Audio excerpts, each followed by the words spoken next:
बिना एफआईआर वाले रिजल्ट और जो उमा आजाद का कबूलनामा है उनकी भी बात कर लेते हैं। देखिए, जो पेंडिंग रिजल्ट चल रहे हैं अभी हमारे पास, उसमें दो तरह के इशू प्रेजेंटली हैं। एक वो जिनमें एफआईआर नहीं है, उनमें टोटल 21 थे, उसमें से जो 4 हैं वो निकाल के दे दिए थे पब्लिक सर्विस कमीशन को, उसमें से एक ओटीए लेके वापस राज्य चयन आयोग को दे दिया प्रयोग के आधार पर, और जो 3 रह गए पब्लिक सर्विस कमीशन में, बाकी 18 जो हैं वो अभी बिना एफआईआर के हैं। इन 18 को लेकर जो राज्य चयन आयोग है वो अभी जो नया बना है, उनके जो चीफ एडमिनिस्ट्रेटिव ऑफिसर हैं राजकृष्ण पृथ्वी, इन्होंने अपने बिहाफ पर एक चिट्ठी लिखी हमीरपुर में विजिलेंस को कि आपके थाने में कितनी एफआईआर हैं, कितने पोस्ट कोड की हैं। तो उसमें पता चला कि 18 पोस्ट कोड में कोई एफआईआर नहीं है। फिर इन्होंने मुख्यालय को ये भेजी, विजिलेंस मुख्यालय को, कि हमीरपुर थाने में तो नहीं है, कहीं बाकी जगह तो नहीं है, वो भी आप कंफर्म करके बता दें। ये हो गई एक बात। दूसरी बात जो इसमें इंपॉर्टेंट है वो ये है कि जिन मामलों में एफआईआर है, जिसमें आप जेओआईटी 817 कर लीजिए, ड्राइंग मास्टर कर लीजिए, और जो सेक्रेटरी क्लर्क कर लीजिए, ये 9 पोस्ट कोड हैं जिनमें एफआईआर है। अब इनमें से कुछ के रिजल्ट पहले घोषित हो चुके थे, कुछ के अभी होने हैं, कुछ के फंसे हुए हैं बीच में।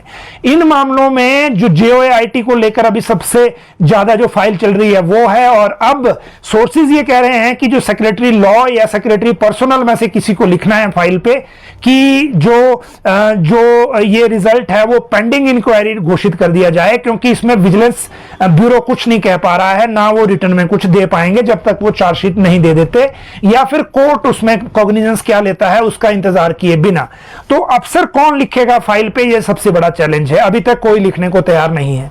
जब लिखेगा उसके बाद आगे बात चलेगी, और उसके बाद भी लोक सेवा आयोग के ऊपर हो जाएगा, क्योंकि लोक सेवा आयोग को ऑर्डर दिया नहीं जा सकता, और लोक सेवा आयोग के जो रूल्स ऑफ बिजनेस हैं वो ये परमिट नहीं करते कि किसी भी तरह के माल प्रैक्टिस की वजह से अगर एफआईआर है तो वो रिजल्ट को घोषित करें।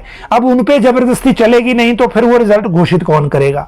राज्य चयन आयोग को देंगे तो उसके लिए रूल्स पहले बदलने पड़ेंगे, क्योंकि प्रेजेंटली सारे ये जो रिजल्ट हैं ये लोक सेवा आयोग के मैंडेट में अभी रखे गए हैं।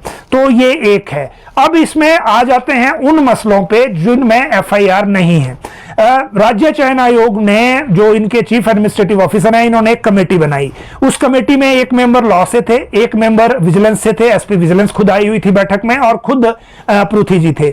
इस कमेटी ने आपस में डिस्कस करके ये देखा कि जिनमें एफआईआर नहीं है क्या उनमें रिजल्ट घोषित किया जा सकता है, और इन्होंने मिनट्स बनाए। मिनट्स इन्होंने सेक्रेटरी पर्सनल को दे दिए।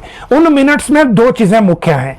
एक मिनट्स में यह है कि जो इसमें कंक्लूड नहीं है जिनमें एफआईआर, उसको तो विदहेल्ड ही रखा जाए, ये इस जो मिनट्स हैं उसमें कहा गया है।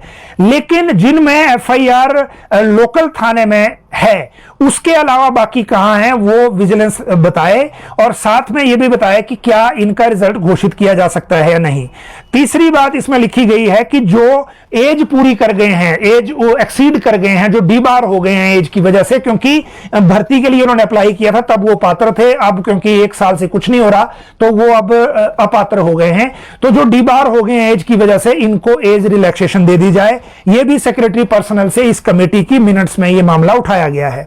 लेकिन इनमें भी सबसे इंपॉर्टेंट बात यह है, जब यह फाइल चली कि जो 18 हैं बिना एफआईआर वाले, उनको लेकर अगर रिजल्ट घोषित करना है, तो जो डिप्टी डिस्ट्रिक्ट अटॉर्नी है उन्होंने फाइल पे लिखा कि मुझे जहां तक याद है जो मुख्य आरोपी हैं इस केस में उमा आजाद, जिसकी वजह से यह सब कुछ हुआ, उसने अदालत के भीतर यह बात कबूल की है किसी एफआईआर, किसी एक केस के चार्जशीट के सिलसिले में जब कोर्ट में पेश किया गया था, तो उसने ये बात कबूल की है कि जिन पोस्ट कोड में एफआईआर है उन पोस्ट कोड के अलावा भी पेपर जो हैं वो बाहर बेचे गए हैं, बाहर लीक हुए हैं।